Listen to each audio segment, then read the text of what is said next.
Good evening. Welcome to APTN National News. I'm Dennis Ward.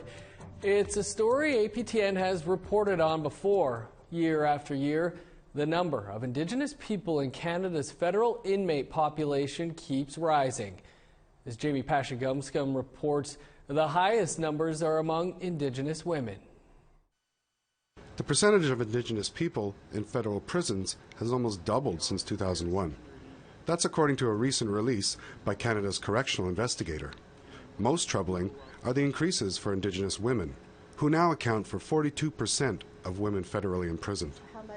Emily Coyle of the Canadian Association of Elizabeth Fry Societies calls it a harmful colonial practice. And I think it is, in a country like Canada, where the government has said that it is committed to reconciliation with Indigenous peoples, to have an increase in over the last 4 years in our prisons of both men and women who are Indigenous, and now 42% of the people in federal prison, women in the federal prison, are Indigenous, means that we're doing something really wrong.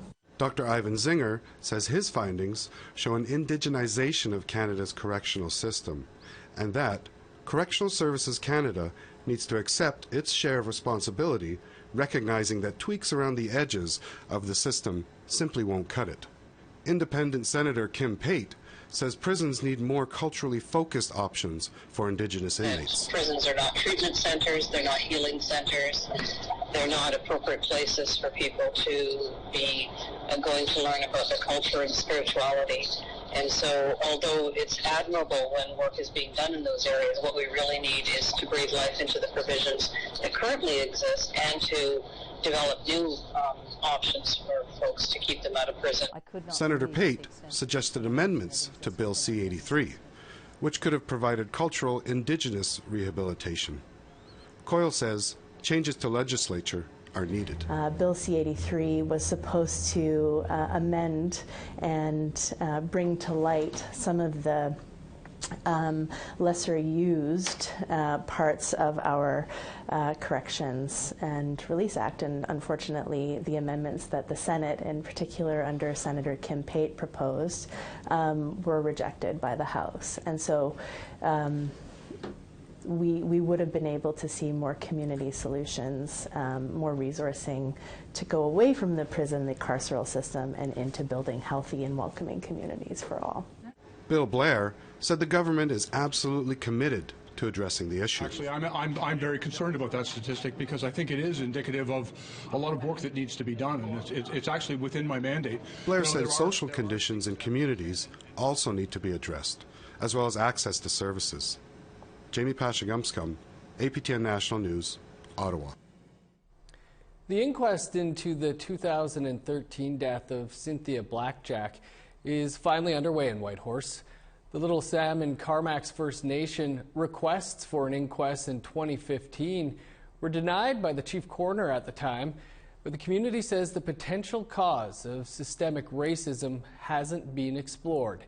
APTN's Chris McIntyre is following the story. The inquest into the death of Cynthia Blackjack moves into its fourth day. The inquest started in Carmacks on Monday and has been moved to the Kwanlin Dunn Cultural Centre here in Whitehorse for the remainder of the proceedings. Chief Judge Peter Chisholm from the Territorial Court presides over the hearings, which is expected to last until January 31st. Back in November 2013, Cynthia Blackjack passed away while being medevaced from Carmacks to Whitehorse. Days before her death, Blackjack was frequenting the Carmacks Health Centre with complaints of abdominal pains. She was diagnosed with alcohol-induced gastritis and was told that she needed to go to the Whitehorse Hospital, but she needed to find her own way there. A day after the diagnosis, Blackjack was medevaced to Whitehorse, but she died minutes before landing. Now, our cameras aren't allowed inside of the actual inquest, but we will be following any developments via live stream. In French, they're called bébé fantôme, or ghost babies. Dozens upon dozens of Atikamekw children pronounced dead in hospitals thousands of miles from home.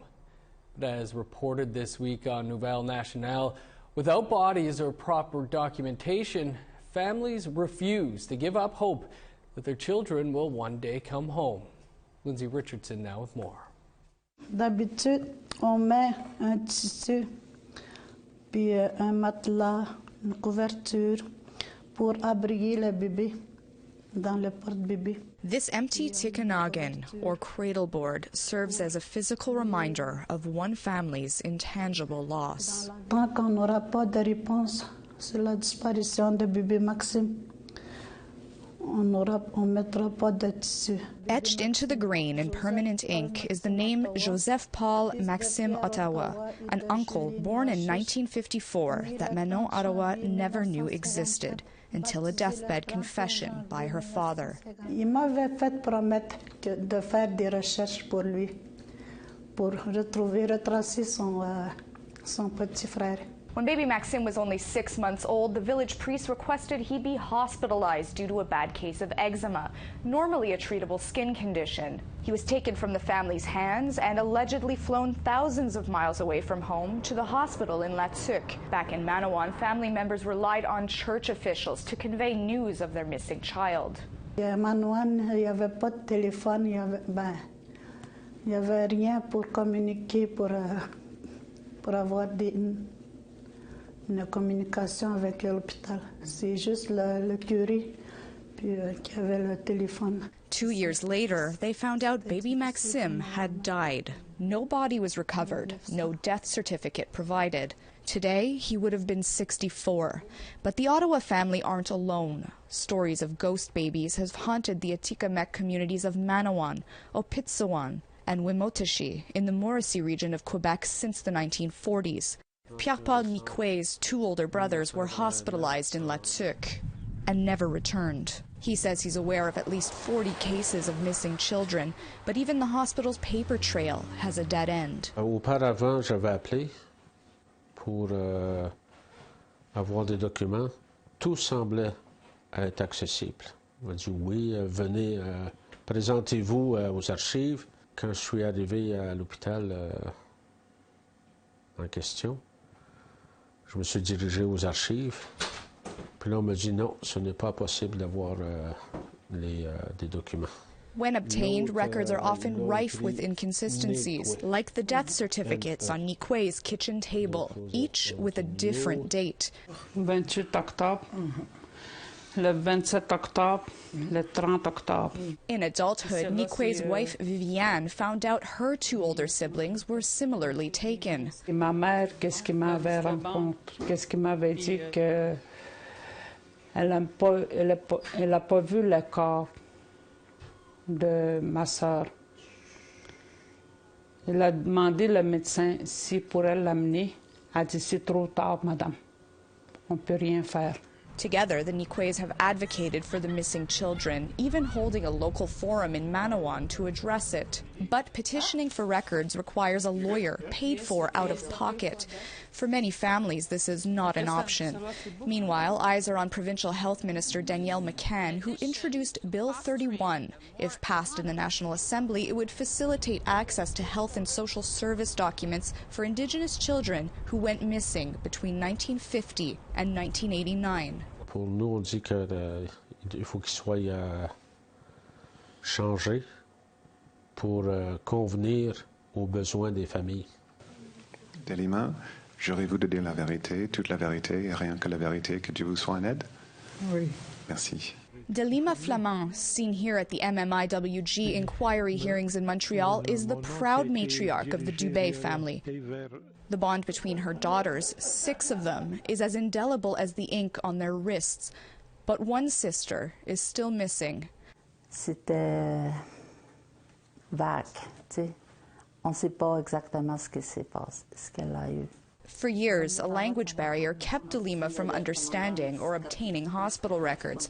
But a search by her daughters didn't turn up much more. On est sorti de là déçus parce qu'on avait juste une feuille.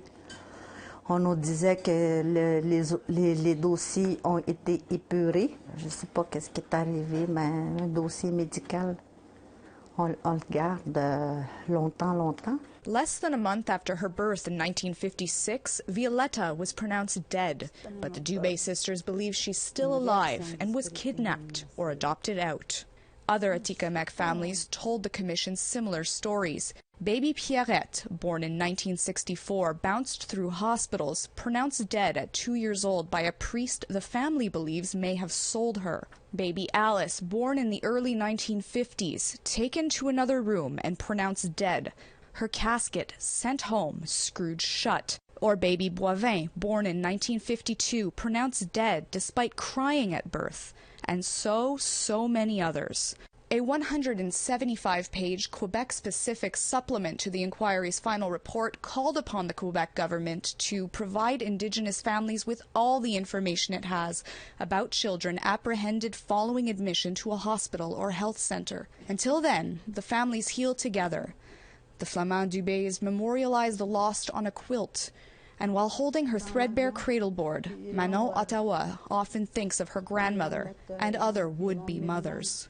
J'imagine toujours ma grand-mère en train de checker l'avion parce que dans ce temps-là, les mamans, à chaque fois que l'avion y arrivait, ils s'en allaient toujours vers le rivage pour aller voir d'un coup que leur bébé soit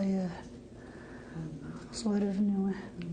While McKenna's Bill 31 is not yet dead, Premier François Legault's legal challenge of federal child welfare legislation has shaken the confidence of First Nations leaders in Quebec and is compounding uncertainty for those clinging to the hope they'll one day have news of their children.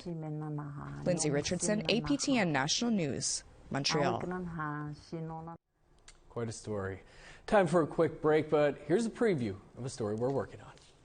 I'm Tamara Pimentel. While opposition for the coastal GasLink pipeline makes headlines out of Wet'suwet'en, Haisla leadership says the project is important for more than just their community.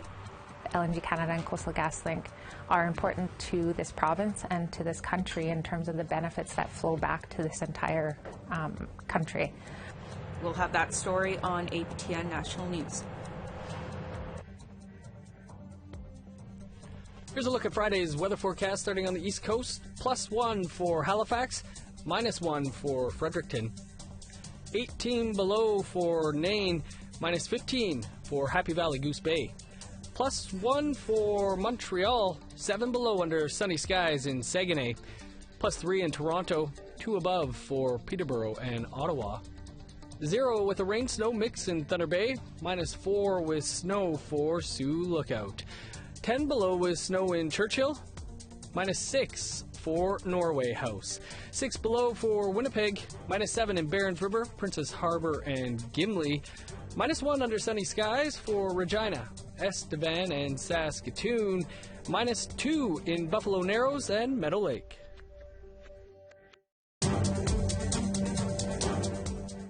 Welcome back.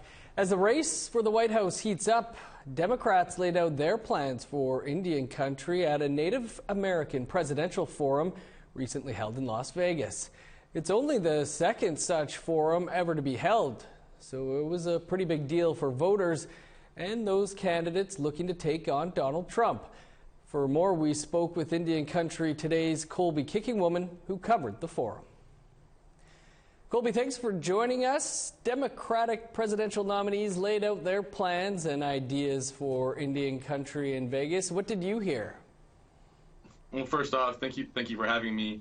Over the 2 days at the forum, we heard a number of things from the candidates.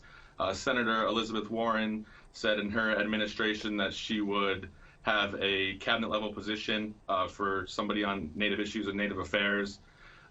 Former Mayor Pete Buttigieg called for the mandatory funding of the Indian Health Service. But one of the more interesting things I heard was Mark Charles. He's a Navajo man running as an independent. At the outset of his campaign, he had his team do some research, and to get on the ballot in all the states as an independent, you have to exceed a certain threshold of signatures. His team found that the number of natives in each state exceeded the number of signatures needed to be put on the ballot. So Indian country quite literally can put Mark Charles on the ballot to be president of the United States. Interesting. This is only the second time a forum has been held like this. How important do you feel they are? Oh, these forums are very important. Anytime you can get somebody who will, or one of these candidates will end up to be the Democratic nominee and possibly President of the United States. And to get them on the record on issues affecting Indian country is huge. But what I think is equally important is holding whoever does end up winning the nomination, and if they do become president, holding them accountable to the promises that they made. Good luck. What are the big issues in this presidential election? For Indian country, as I formally mentioned, there's healthcare and the mandatory funding of the Indian Health Service. There's missing and murdered Indigenous women, which First Nations in Canada are also familiar with. Climate change, language and cultural revitalization. Most, if not all, the candidates at the forum were asked about the Remove the Stain Act, which is current legislation that is put forward that would rescind medals of honor that were given to soldiers from the massacre at Wounded Knee.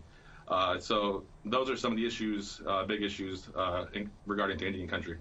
Never a shortage of issues. The slate of candidates is still in the double digits. Are there any front runners out there? It's hard to say who the front runners are for Indian country specifically. I believe recently I looked at polling numbers, and the top four were former Vice President Joe Biden, Senator Elizabeth Warren, Senator Bernie Sanders, and former Mayor Pete Buttigieg. Colby, while we have you, the controversy over the Kansas City Chiefs has been reignited as they're set to play in the Super Bowl in a little over a week's time. What's your take? Well, as a huge sports fan myself, I'm definitely going to tune into the game. But what I think is important for non-natives to know is that, it's been said many times, but, we're people. We're not caricatures. We're not jokes. And there's a common argument that blackface, wouldn't fly in today's world. So what makes it okay to paint your face red and wear headdresses or war bonnets? I think it's important for non-natives to also realize that, these are ceremonial and you have to earn them. My colleague and associate editor Vincent Schilling had a great tweet thread on the issue, which I think everybody should check out. But I believe the needle is moving forward against these Indigenous mascots that are very racist. Well, Colby, it's been great to have you. Look forward to speaking with you in the future. Thank you very much. Have a great day. And you can find more on the Kansas City Chiefs story by going to our website, aptnnews.ca, where you'll find a feature-length story by Jamie Pashagumscum. Time for another quick break, but first, here's what's coming up. Hello, I'm Todd Lamoran, and here's what's coming up on Nation to Nation. We recently heard that Indigenous inmates now make up 30% of everyone in federal prisons. But what about provincial jails? Ontario's Human Rights Commissioner says the conditions there are dehumanizing. As well, the co-host of Ottawa's Inuktitut language radio station joins me here in studio. Hear what she has to say when asked if the Prime Minister is on her wish list of people to be interviewed. And more from Manitoba Métis Federation President David Chartrand on the crisis in the Métis National Council. That's coming up right after the national news. Here's a look at the rest of Friday's weather forecast, picking back up in northern Alberta. -5 in high level, 0 for Fort McMurray. +6 in Medicine Hat, 11 above for Lethbridge. 10 above with showers in Vancouver and Campbell River. -14 under sunny skies for Fort Nelson, +3 in Prince George and Smithers. -20 for Old Crow, 23 below for Mayo and Beaver Creek. 18 below with snow for Wrigley, -12 and flurries for Yellowknife. 23 below in Sax Harbor, -20 with snow for Pawatuck. 33 below for Repulse Bay, -28 in Baker Lake. -38 for Resolute, 32 below in Igloolik.